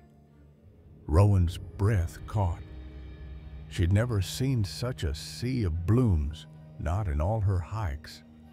The forest was silent, no birds, no rustle of animals, only the weight of her own footsteps. Something was wrong here, something ancient, and she was trespassing in its domain. She stopped to photograph the bluebells, her camera shaking in her hands. When a shape moved in the grass, a leg, pale and stiff, emerging from the earth, Rowan's heart lurched, her mind flashing to decay, to bodies hidden in the wood. She stumbled back, her ankle screaming, and stared as the shape resolved into a log, gnarled and still. But she'd seen it move, felt its intent, and the forest's silence grew heavier, a warning she couldn't ignore. The path stretched on, and Rowan's pace quickened, her limp forgotten in the rising panic. Then came a sound, a sharp, impossible slam, like a door closing in a place where no doors existed. Her blood ran cold. There were no buildings here, no signs of life. Yet the sound echoed, deliberate, final. And then a voice, warm and close, brushed her ear. "Leave here." Rowan spun, her breath ragged, but the path was empty. The bluebells swaying as if mocking her fear. The forest was alive, and it wanted her gone. I have been training for long-distance hiking for the past few months now. I cannot drive, so I tend to go in the local area, which, to be honest, I'm quite bored of now. But I also suck at reading maps, and I've been doing this solo, so I know that I can look after myself alone. Rowan's hikes were her escape, a way to reclaim her strength. But the monotony of familiar trails had driven her to this forbidden path. I was heading back home my usual way, which I had done countless times when I went over on my ankle a bit. The injury was a dull ache, but the extra miles on her usual route were unthinkable. So I looked at my map and saw a private route, which cut right through the forest. I'm normally a rule follower for sure, but I knew that I couldn't make it in any other way. So I trespassed. The forest welcomed her at first, the stream's gentle flow a deceptive comfort. I started down the path, and all was well for the first half-mile. There was a stream with a waterfall, which was all quite pleasant, despite the fact that I was dragging my leg. But the trees grew larger, their trunks gnarled and ancient, their roots twisting like veins beneath the earth. But then I noticed the forest was getting very dense, and the trees were bigger than the ones that I'd seen in the other forest that I passed through. They were giants, their bases wide enough to hide secrets, their branches forming a cathedral of shadow that felt alive, watchful. This really surprised me, since I joke with my friends about all the trees looking the same. But the trunk on these trees were huge, the biggest that I'd seen, with the bases the size of a small house even. Rowan's breath quickened as she moved deeper, the path narrowing, the bluebells appearing like a tide. Further down the path, I noticed that there were sudden bluebells, more than I had ever seen, surrounding everything. They carpeted the ground, their beauty unnatural, almost deliberate, as if the forest had laid them out to lure her in. She felt the weight of unseen eyes, a presence that seemed to breathe with the trees, its gaze cold and ancient. Then she saw them, stones, 3 feet tall, scattered along the path, their shapes worn but purposeful. I noticed random 3-foot-tall stones that looked purposeful and very old. I'm used to seeing old stone markers, but something about the shapes were odd. Maybe markers, or perhaps graves. They weren't like the markers she knew.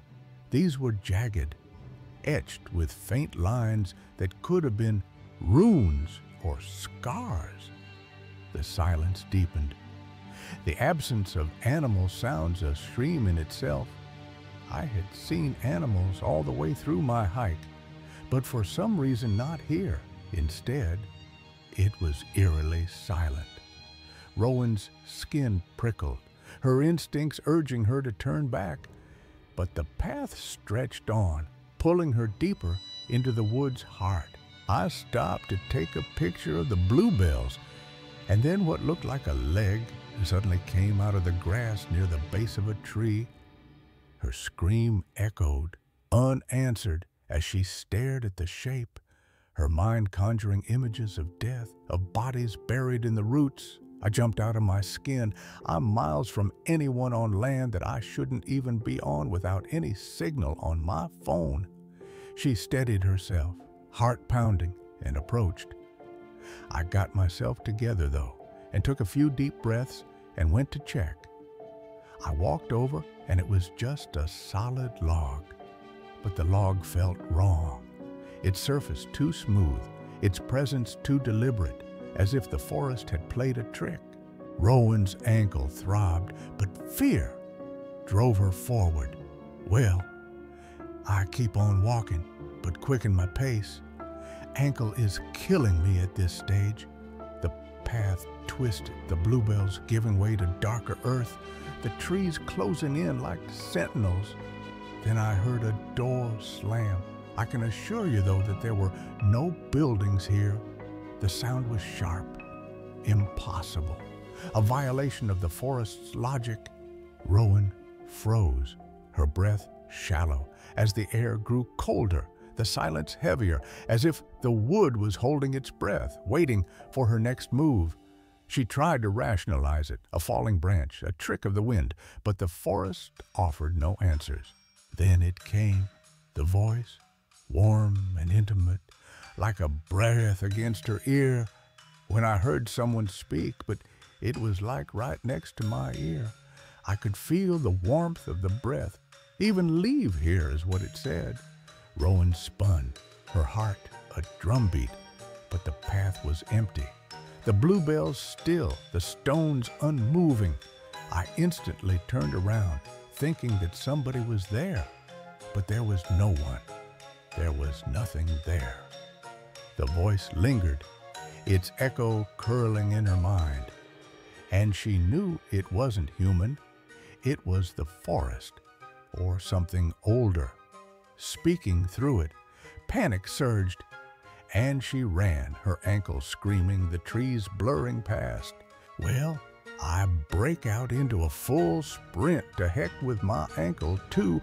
I just needed to get out of here. The path ended at a towering gate. Its chains rusted, but unyielding. I reached the end of the path, and it's a 15-feet tall chained gate. There's no way that I'm heading back down that trail. Rowan canned the wall, finding a broken section, its height reduced to 10 feet. So, I find that the top of the one of the walls is broken, making it about 10 feet. I haul my 5-foot-tall butt over it, and I just sit by the side of the road for a minute, catching my breath. She collapsed, her chest heaving, staring back at the gate, waiting for something to emerge. I was looking back through the gate, waiting for someone or something to show itself, but nothing ever happened. But the forest wasn't done with her. Rowan's hands shook as she sat by the road, the silence following her like a shadow. She felt it still, the presence in the wood, its voice a whisper in her bones, urging her to return. She hiked home, her ankle a dull ache, but the memory of the voice, the log, the stones burned brighter. At night, she dreamed of bluebells, their petals curling like fingers, and woke to the faint sound of a door slamming. Though her flat was silent, she researched the area, finding tales of an ancient wood once sacred, marked by stones where rituals were held, where voices spoke to those who trespassed. Rowan never returned to that path, but the forest haunted her. She checked her photos, half expecting the bluebells to be gone. But they were there, too vibrant, too alive, and in one, a shadow lingered at the edge, shaped like a figure. The stones, she learned, were older than the Romans, their purpose lost, but their power intact. Her dreams grew darker, filled with whispers, with eyes watching from the trees. And once, she found a bluebell petal on her doorstep, though her flat was miles from any forest. She told a friend who spoke of spirits bound to ancient places, of voices that guarded sacred ground. Rowan stopped hiking alone. Her love for the wild tainted by fear. The forest had spoken, had seen her, and though she'd escaped, its call lingered. She kept her windows shut, her doors locked, but sometimes in the quiet she heard it, a faint, warm breath, whispering, "Leave here." The wood was out there, waiting, its stones and bluebells a trap for the unwary. Rowan lived on, but the forest voice was part of her now, a scar that spoke in the silence of the night. Story number 12. The Penderosa Reservoir shimmered under a starless California sky, its waters whispering secrets to the pines. Mia and her family had set up camp near its edge, their tents, a fragile refuge in the wilderness. The night was late, and Mia and her brother, Jake, decided to fish, trekking down a trail to a spot near a burned-out cabin.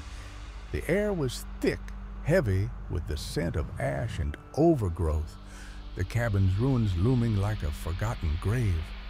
Trash littered the ground, and the tangled brush seemed to hide eyes in every shadow.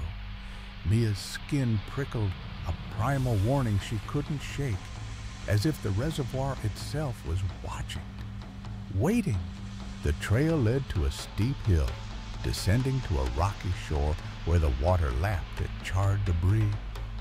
Mia clutched her fishing rod, her excitement fading under an oppressive weight. She felt it first, a gaze, unseen but piercing, making her want to flee. The cabin's husk, surrounded by ivy and thorns, felt alive, its darkness swallowing their flashlight's beam. Jake, unfazed, scouted for a spot, but Mia's fear grew, so intense she begged him to walk her back to camp. He obliged, rolling his eyes, but the woods seemed to tighten around them, the silence too deep, too deliberate. Jake returned alone, determined to fish, settling on a rock by the water. The night was still, the reservoir a mirror of unseen stars. But the brush behind him stirred. He shouted for whatever it was to leave, and the movement paused, only to creep closer, deliberate and unafraid. Jake's pulse quickened, but he held his ground, casting his line with stubborn defiance. The thing moved with him when he shifted to another spot, rustling through the ivy, its presence a shadow he couldn't see. He caught a fish, its scales glinting. But as he freed the hook, the brush erupted, and the fish slipped from his hands, lost to the water. Jake spun, his eyes darting to the hill above, where a figure crouched, its form wrong, impossible. It was tall, humanoid, but its face was a blank void, no eyes, no mouth, only ears jutting from a featureless head, its neck long and sinewy. It squatted in the brush, watching, its silence more terrifying than any sound. Jake's voice broke as he screamed for it to leave, his hands fumbling for his phone. He called the family, his words frantic, and as they rushed to him, the thing vanished, leaving only the echo of its movement. Mia found him pale but composed, hiding his fear to spare them, his eyes fixed on the hill. The reservoir wasn't just a lake. It was a place of whispers, of stories no one dared tell. The burned cabin, locals said, had been abandoned after a fire no one could explain, its owner never seen again. Mia's family huddled in their tent, the dogs restless, their whines cutting through the night. Jake waited until morning to share the full story, his voice low, as if the thing might hear. The faceless figure haunted them, its blank stare a void that swallowed reason.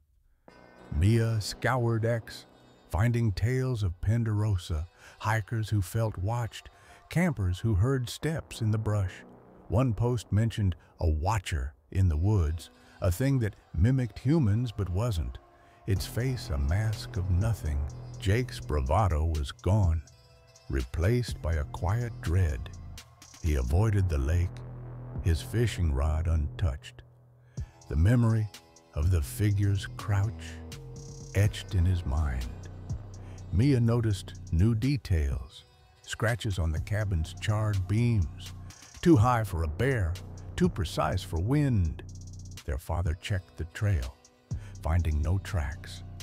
But the air felt wrong, heavy with a presence that lingered. The family left early, their campsite abandoned, the reservoir's beauty tainted on X. Mia shared their story, hoping for answers. Replies spoke of faceless things, of nights at Penderosa where the woods came alive. Some called it a spirit, others a predator unknown to science, but all agreed, don't fish alone. The drive home was silent, the reservoir shrinking in the rearview mirror, but its shadow followed. Mia couldn't sleep, seeing the blank face in her dreams, its ears twitching as if it heard her thoughts. Jake, usually fearless, checked the locks twice, his eyes go darting to the windows. Their mother burned sage, a ritual she hadn't done in years, her hands trembling. The dogs, once playful, growled at the backyard, sensing what the family couldn't see. Mia found an old map of Penderosa, its trails marked with warnings, stay on the path.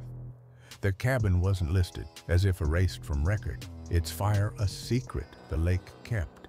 Penderosa's history was murky, its waters hiding more than fish. Locals avoided the burned cabin, whispering of lights in the trees, of voices that weren't human. A ranger, off record, told Mia's father the lake was wrong, its depths uncharted since the dam's construction. On X, a user claimed to have seen the faceless thing years ago squatting by the water, gone when he blinked. Mia's family vowed never to return, but the memory of that night clung to them, a scar that wouldn't fade. The reservoir was beautiful, but beneath its surface, something watched, its blank face a promise of return. Story number 13. The bedroom was a fortress, but something slipped through its walls. Silent and unseen, little Tommy, only 4, lay in his tiny bed. His heart pounded against the dark. A touch, cold, wrong, brushed his skin, waking him to a terror he couldn't name. In the shadows, a figure loomed, its form a void where a face should have been. And that night, a fear was born, one that would follow him for decades. Tommy, a joyful 4-year-old, was the youngest of 4 boys, his older brothers distant in age and worlds apart. He slept in his parents' room, in a small kid bed. The room, with its heavy curtains and worn wooden floor, was a sanctuary. Yet bedtime brought an unshakable dread. He remembers always feeling very scared when it came time for bed. Tommy couldn't pinpoint why. No scary movies, no ghost stories, but the dark felt alive, watching. He's not sure what caused his stress, but he remembers feeling really anxious. His mother, Linda, would tuck him in, her presence a fragile shield. One night, his mother put him down for bed, and she and his dad also got into their bed. Tommy clung to her hand, begging her to stay. He always asked her to rub his back until he would doze off, and even then he would hold her hand so that she wouldn't leave. Despite his parents' bed being just 5 feet away, the room seemed vast, its corners hiding secrets. Even though his parents were only 5 feet away at their bed, he always felt uneasy. Tommy drifted off, but the night had other plans. The air grew thick, the silence heavy, as if the room itself was holding its breath, waiting for something to step forward from the shadows. Sleep broke with a touch, gentle but wrong, like ice on a bare skin. Tommy was laying on his stomach when he felt someone rub his chest and caress his face. He thought it was Linda, but the touch felt alien, invasive. He genuinely thought that it was still his mom who was there, but it felt foreign, too. Terror gripped him, freezing his small body. He was instantly terrified, but he was also too scared to fully open his eyes. Mustering courage, he peeked with one eye, and his world shattered in a moment of bravery. He slowly peeked with one eye. A figure towered over him, over 6 feet tall, its form a pitch-black silhouette. In front of him was just a dark figure about 6+ tall. No face, no nothing. It was a human shape, arms, legs, torso, but devoid of features, a void where eyes should have been. It was definitely the figure of a body, except it was a pitch-black outline. Tommy's scream tore through the room, raw and desperate. He felt tears just pour down his face, and the terror was immense. But he couldn't look away. The figure didn't move, its presence suffocating as if it fed on his fear. He was fixated while yelling as if he saw a murderer. The room's door, directly in his line of sight, showed no obstruction, no furniture, no shadow to explain it. There was no furniture or nothing in front of him.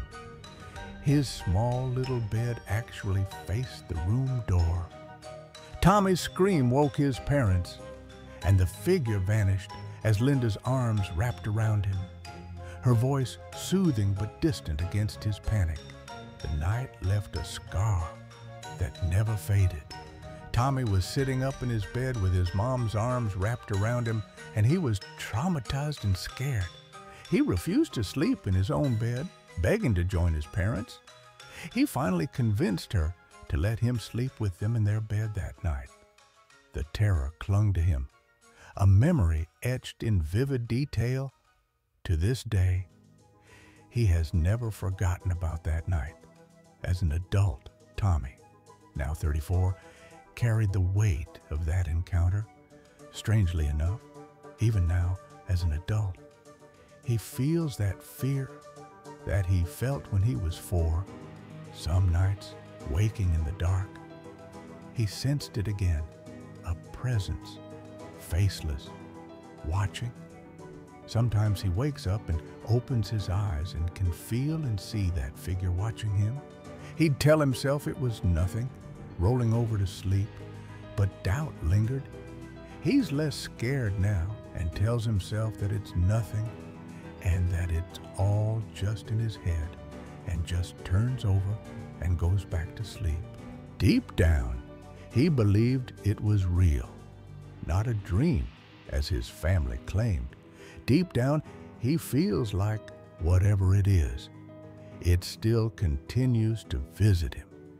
Its intent felt cold, curious, perhaps malevolent. He doesn't believe it to be warm and kind. He believes it to be intrigued and devious. The room from his childhood, long left behind, seemed to hold a piece of that night, a threshold where something had crossed into his world, leaving a mark that time couldn't erase. Tommy rarely spoke of it now, but the faceless watcher remained a shadow in his mind, forever tied to that terrified 4-year-old boy.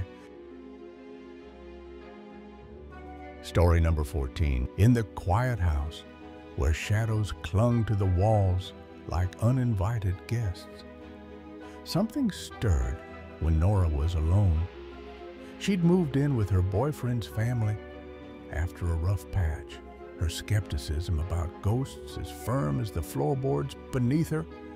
The first year or two, nothing weird happened, but the house, old and creaking, held secrets she couldn't ignore. One night, with her boyfriend gone, she was playing a game on her PC when a sharp smack broke the silence. It was the start of something she couldn't explain, something that would haunt her long after she left. And in that moment, her disbelief began to crack. The noise came from her bedroom, where her cat slept, undisturbed. Nora turned, expecting a mess, but found a small box of pads bought hours earlier, lying 3 feet from the bed. It hadn't just fallen, it was too far, too deliberate. The box was square, not something that could roll. Her 3 cats, curled at the head of the bed, hadn't moved. Nora thought, weird, but whatever, and returned to her game. But the air felt heavier, the room smaller, as if the house itself was watching, waiting for her to notice its game. Weeks later, the house spoke again. Nora, alone again, felt her stomach rumble and crept downstairs for a snack. A baby gate at the top of the stairs kept the dogs from mischief. As she maneuvered over it, a whisper, clear, just her unique name, sounded right in her ear, like a voice from a horror movie. She froze, heart pounding, and swung her phone's flashlight toward the hallway's corner. Nothing was there, just an empty, eerie stillness. The house was silent, but the whisper lingered, sharp and undeniable, chilling her to the bone. She checked every room, every bed. The parents and brother were asleep, oblivious. Nora asked the household the next day if they'd played a trick, but they looked at her like she was crazy. The whisper wasn't a prank. It was too real, too close. Its clarity, the way it dragged her name, sent chills down her spine. Even now, the house, once a refuge, felt like a trap. Nora's skepticism wavered, her mind racing for answers that didn't come. She couldn't explain how real it was, how it haunted her. The feeling of being watched never fully left. Nora stayed another year, but the incidents marked her. When she split with her boyfriend and moved back to her mom's, the experiences stopped. Yet, sometimes, she felt not quite alone, an unnerving presence lingering. It wasn't threatening, just unsettling, like a shadow just out of sight. No one else in the household claimed to experience anything. They thought she was imagining it. But Nora knew what she'd heard, what she'd seen, and the house's secrets followed her, quiet but persistent. The house wasn't special. No ghost stories, no dark history. Yet, its walls seemed to hold something unspoken. Nora's boyfriend's family lived normally, unbothered by whispers or falling objects. She wondered if her own turmoil, grief, stress had drawn something out, something that saw her when no one else did. The boxes fall. The whispers' clarity, they defied physics, logic. She researched hauntings, finding tales of restless spirits tied to places or people. None matched her story. But the similarities gnawed at her, suggesting she hadn't been alone. After leaving, Nora rebuilt her life. But the house lingered in her thoughts. She avoided dark hallways, kept lights on longer than needed, Her cats, now older, stayed close, as if sensing her unease. She spoke to her mom about it once, but the dismissal echoed the family's. She was imagining things, yet the whisper wasn't imagination. It was a voice, deliberate and personal. Nora wondered if it was an attachment, a spirit drawn to her pain, or just the house's way of marking her as its own. Years later, in a new city, Nora still felt it sometimes, a presence, faint but there. She read about poltergeists, about energies tied to emotional upheaval, but found no answers. The house was gone from her life, but its echo remained, like a name whispered in the dark. She kept her doors locked, her curtains drawn, a habit born from those nights. The box, the voice, they were fragments of a mystery she couldn't solve.